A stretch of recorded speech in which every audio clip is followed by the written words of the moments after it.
away from politics, away from what is going on in the country, we are turning our attention to another major big industry in Nigeria, an industry that's actually created and is still raking a lot of monies, in the country. I'm talking about Nollywood. The evolution of Nollywood can be traced back to the early 1990s when a group of enterprising filmmakers sought to create content that resonated with Nigerian audiences. Well, the industry was born out of a necessity to provide an alternative to the imported films that actually dominated the local market. The first notable Nollywood film, Living in Bondage, released in 1992, is widely regarded as the catalyst that sparked the industry's growth. Well, this low-budget film on short video became an instant hit, demonstrating the potential for locally produced content. Nollywood, the vibrant Nigerian film industry, has undergone a remarkable transformation over the past few decades. Now, from its humble beginnings in the early 1990s, Nollywood has grown to become the second largest film industry in the world in terms of output, trailing only behind India's Bollywood industry. Well, the evolution of Nollywood. Well, joining me to have an amazing conversation on this is Zeb Ejiro. He is a movie producer and director. But before I let you have a feel of him, let's watch his new movie titled Domitila. Let's see the trailer. In every woman, snake. A snake that lives in between her thighs. Tame it, and she will give you control over me. I love every bit of it. Now, on that note, join me to welcome the legendary, the amazing personality, Zeb Ejiro, right here in the studio. Good morning and welcome. Good morning. How are you? I'm great. How are you? Very well. I'm happy to be here. Of course, and you look good. You too. Thank you so much. So tell me, before we even begin, what's the brain behind Domitila? Can you take me through everything that made you write that movie? And you also directed it as well. Yeah, so I was born in Nigeria, bred, in Equatorial Guinea, grew up in Ajegule. Wow. Ajegule used to be very terrible in those days, you understand? So that story came out of that vicinity, Ajegule, about these 4 girls, from very poor homes, struggling to survive and take care of their families. I say, well, this is the story I need to tell the world. That is how Domitila came about. Beautiful. And now let's move over to your early days in the Nollywood industry. How was it like for you? Yeah, it was tough, but wonderful, you understand. I was sitting at home one day and an advert came on air from Nigerian Television Authority that if you can write a play, just write, I will go to train you. So I sent in a play titled, Put My Ring on My Grave, and I was selected. Then I wrote that play. Then I was invited by Nigerian Television Authority, trained by BBC London, on scripting, directing, of course, production management. That is how I started. Then I created my first TV series titled Ripples. And Ripples ran for 5 years uninterrupted on network television. You understand? Then, after Ripples, NTA started bringing in Mexican outdated soap operas. So television programs, died in a way. People were not, producers were not giving money to big movies anymore. So we then decided to say, okay, it's time to build the movie industry. So you mentioned Living in Bondage. Yeah, Living in Bondage came on and changed everything. So we need to commend Chief Ken Nebue for that feat. So after the living in bondage, I now did Neka, the Pretty Serpent, Domitila, and all the movies. That is how I got into the movie industry. So, what are some of the challenges you actually faced during the kickstarting of your career in Nollywood, So, aside finance? yes, so apart from one thing, when I was being trained, after I finished my training with DBC, it was difficult for me to write for any TV series running on NT at that point in time because I didn't meet the standard. The script editor would always toss my script in the dustbin. I said, look. So one day I got angry and I wrote to this script for a second chance. And the woman said, wow, this is wonderful. We are going to produce this. After that day, anything I put on paper, she would just accept it. So, writing for television was a problem when I started. That was one of the biggest, But, apart from that, another big problem, yes, I now remember, after I shot my pilot, Ripple's pilot, I couldn't get anybody to bankroll it, to sponsor the program properly. I went to 46 companies, big companies like the John Holt, Lever Brothers, AJC World, and what have you. These are huge multinationals, in those days. I went there, they would just look at it, oh, this is beautiful. Oh, man, it's good. Who are you? I'll say, I'm Mr. Zebejiro. Say, Zebejiro. Okay, we'll get back to you. They won't. They won't get back to me. So, one day, I just went to NTA and I told one boy to say, please, can you help me dub a copy? Because I don't have money to dub copy again. No. I've spent all my money looking for sponsorship.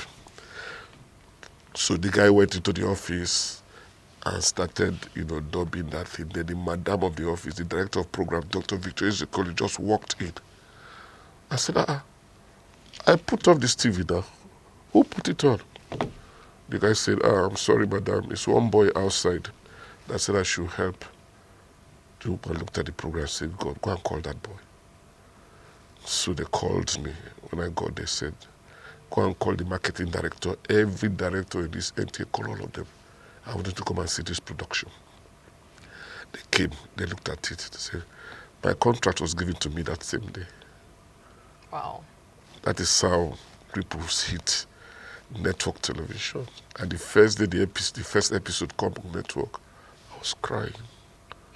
Tears of joy. That's really amazing. And I love the fact that you didn't give up. You were just, keeping pushing, and eventually you got your lucky charm got you. Yeah, that's what I do. I try anything I want to do, I just go to the end and make sure I get it done. So the other time we talked about the first ever movie that got Nollywood all buzzing. Aside that one, there's also Glamour Girls Living in Bondage. And recently, in recent years, we've seen the remake of those movies. Yes. Now, which do you prefer, the remake or the first one? The first ones are always the genesis, the beginning, the grassroots, if I may use that. They're always better. That's the truth.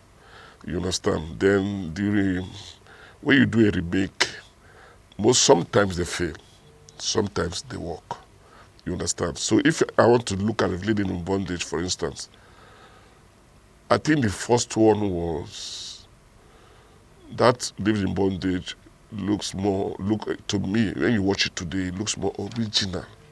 Original in the sense that, it's the story, when they produced that movie, the story resonated with the people. But this latest one is very good, glamorous. All the best, the cars, the wealth, opulence, and what have you, they have all there. But does the story resonate? That's another question. For me, I feel does it? Well, honestly, Gen Zs cannot relate at this point, especially persons who did not get to see the first Living on Bondage, Exactly. and just seeing this one. But before we even move over to other things, I would love us to talk about Nollywood industry generally. How was it like over then, and how is it now? Interestingly, we still have some of our faves, Olu Jacob, Joke Silva, Aki and Popo. And most times when I see a couple of, experts of their movies, the dressing is different, the camera quality, and there's still some other funny parts, the storylines different. So which is better? Do you think we've progressed? How was it like really, during the early days of Nollywood? I will take it one after the other. I will start with the storylines. Storylines that,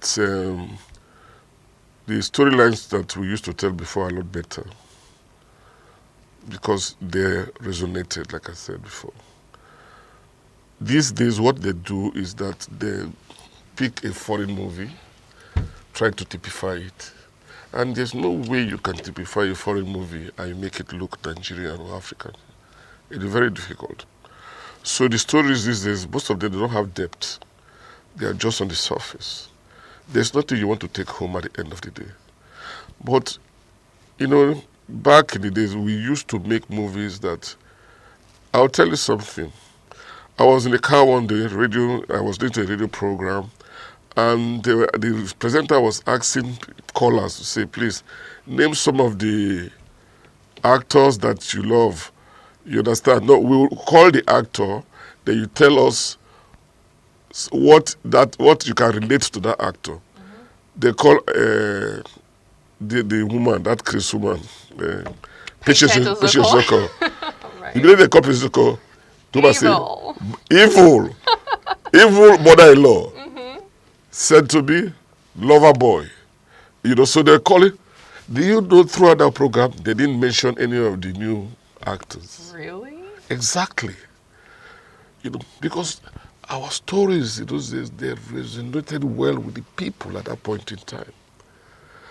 So that is the problem with the storylines these days. The storylines these days are so weak. Technical, we are better now. We have the best of equipment, the best of production crew, production hand. The directors are better. The director of photography, they are better now. Anything, when you talk of the technical part of making movies in Nigeria, we are a lot better now. Then, when you go to the actors, hey, the Omotolas, the Genevieve of this world, and the other lady called Joke Silva, fantastic. But hey, these days you have some young, fantastic actors, that when you just look at them, you say, wow, where are these people coming from? Is it in terms of acting skills? Acting skill. I'm talking of acting skill, because if you don't have good acting skill, how do you want to interpret a script? Right. Okay. You understand? Yeah. So that's why I say I'll take them one after the other. In some areas, we are better now. But I think in every other, areas, we are better. The only part that I think we need to put in more work is storyline, the scripting. People should go to school and learn. See, going to school to learn English, get a degree in English language, doesn't make you a good scriptwriter at all. Because you need to learn how to plot your script, right? But how to create suspense. What even makes a story good? What makes a story good is that, first of all, the story has to be original. That's telling our own stories. Yes, telling our stories is better. See, we have not even touched the surface of our stories. The black world, the African continent, or the Africans, we have not even touched the surface of it. We have stories that we've not touched. So most of these writers, for me, I think they are lazy.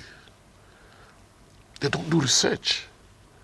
For every story you do, you have to do research. When I did Domitila, the first Domitila, I told Jamanze, you need to go and sit with these street women, harlots, shower them. Go and sit with shower them. And learn how they chew chewing gum. Because you know the way shower will chew chewing gum is different from the way a classy babe will chew chewing gum. So you're going to learn how do they call themselves. They don't call themselves, if for example, if the French name is Mary, they don't say Mary. They say Ashao. They call them, you know, that kind of a thing. Right. You understand? So you have to yes, own the script. You have to go and do research. So, first of all, is the storyline. It has to be original. You have to do research and make sure you're doing the right thing. Okay. Away from the storyline, another thing that we've also seen, happen in the Nollywood industry is the advent of cinemas. Back then in the days we used to have, I remember my dad would have those CDs that would just insert in the DVD and then you watch it. And also distribution as well was really quite different. But over time we've seen the advent of cinema. And just last year, December, we saw what happened at the Nigeria box office. What do you make out of everything so far? When you talk about the cinema in Nigeria, you have some kind of good stories, and you have some kind of, stories that are not palatable as well.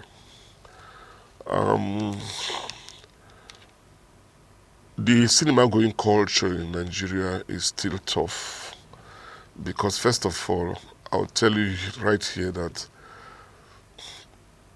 60% of cinema goers in Nigeria are here in the West. So the money you make in Ibadan, the western states, for example, take off Lagos, is more than the money you make in cinema in eastern Nigeria and South put together. And why is it like that?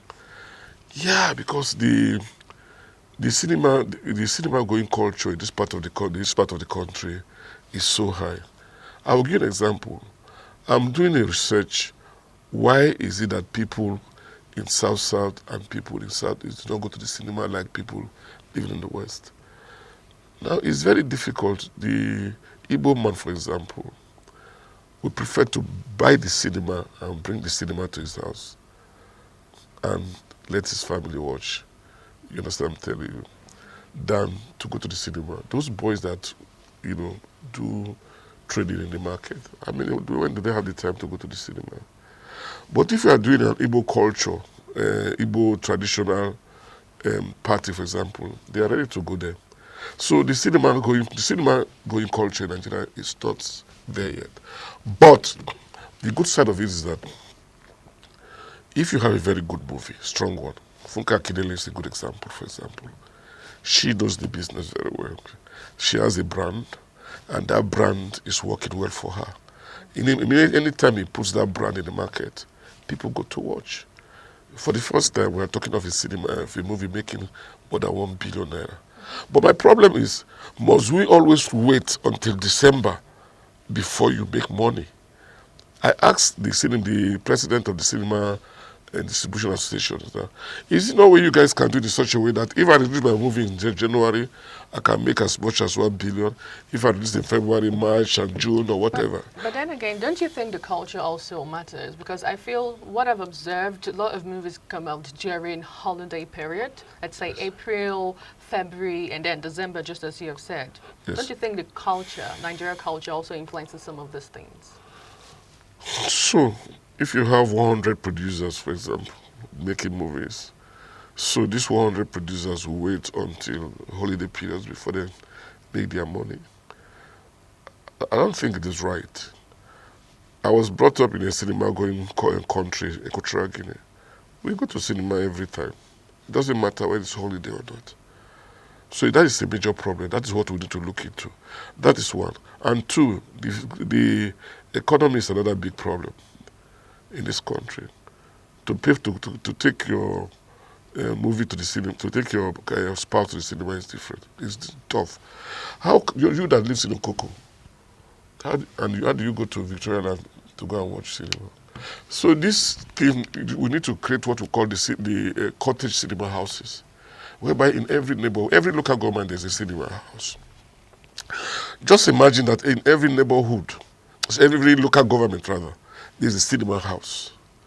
Now that movie is good, and a good publicity is made, and we call it cottage cinema houses or neighborhood cinema house, whereby you don't need to you don't need to drive there. You just can just take your spouse or your wife or whoever and just walk to the cinema, watch, pick popcorn or whatever. If you have that kind of cinema houses around every local government, you release one movie that is good. Oil business cannot give you that kind of money that you're going to make in a country of how many 100 million people we're talking about. So we have not even started. We've not scratched the surface. The surface, yes. Okay.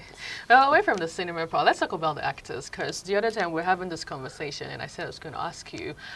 It seems to me that in the movie industry, if we were to do a comparison between the lifestyle of the female compared to the male, there's a huge gap in terms of finance, in terms of influence and what you see they put out there on social media.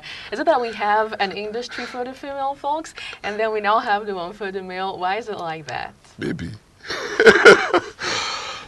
Okay, you know that I'll be very straightforward here. The politicians are the people causing that problem for us. The young man that's a producer finds it so tough to put a movie together. He invites a young lady to play the lead role. Somebody in Abuja sees that young lady and says, "Oh my God, she's beautiful. Please, I need to talk to her." You talk to her. The next thing is that lady becomes a producer the next day because that guy was going to give him the kind of money she'd never seen before. Then the producer that launched her will be the one working for her at the end of the day. It happens everywhere. It happens even in Hollywood. Don't you think it's a big problem? It's a problem for the male producers. But for the female producers, it's not. It's good for them. They are making so much money. That is why they can buy houses all over the place. How many producers can come out, male producers can come out and say, "I have this mansion, I have this estate." Not many, but even some of the ladies that are not even into production can can come out and say, "Yes, I have this and I have that." So it's not like it's even in other major industries in Nigeria. It happens. It's the same thing. You go to the finance industry, the banking world or the oil world or whatever, you find out that you see the ladies doing better than the male, counterpart because the guys are there to give them money. But like I said before, I don't like somebody like Funke, for example. I keep talking about Funke. You can't put Funke in that category. She's been there. She's been there for a very long time. You understand what I'm telling you? So that kind of, she's not that kind of lady you can. Right. Yeah. So yeah. So speaking about the Actors Guild of Nigeria, there's so many ill things we get to see online, especially when an actor a veteran, some of the veterans we've seen who have had health challenges and other things, and then you see them come out to solicit for support and all. What is the Actor Guild doing to ensure that we no longer have such occurrences happen? Well, I can't speak for Actors Guild, but I'll speak for the Association of Movie Producers. Right. I am the chairman of the board of trustees, Association of Movie Producers Nigeria. I can tell you categorically that in the Association of Movie Producers, we have health scheme, whereby all members are registered. So if you have any health issues, it will be taken care of. I am not a member of Actors Guild. Whether they have that kind of scheme, I don't know. I think Emeka Rollers will be in a better position to answer for the actors. And most times, yeah, you're right. Most times, people come out to say they need help are actors. You hardly see any producer come out to say, "I need help." even though I'm not saying they are better off, you understand? I'm not saying that they don't need help, but I'm saying that in Actors Guild, there's insurance health scheme that you can be part of. And I think that's the real way to solve the problem. Because this idea of somebody is sick, an actor is sick, and they come on air, people start begging for money. I don't like that kind of a thing. It's not good. It makes the job look so cheap. Because if you're an MD in the bank and you have health issues, you're not going to come out to tell people to say, please come and donate for this person or also take it from.